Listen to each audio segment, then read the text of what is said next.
হরে কৃষ্ণ। তো আমাদের মনের যন্ত্রণার ভবরোগ হয়েছে, সেই ভবরোগ সারাতে হলে ভবরোগের হাসপাতালে ভর্তি হতে হবে, তবেই আমরা সেই ভবরোগ থেকে মুক্ত হতে পারবো। হাসপাতালটা কোথায় জানেন? ভবরোগের মায়াপুর ধাম।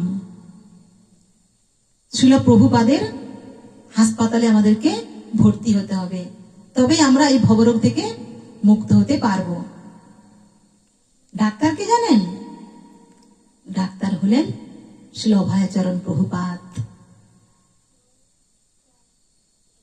খুব সুন্দর ডাক্তার।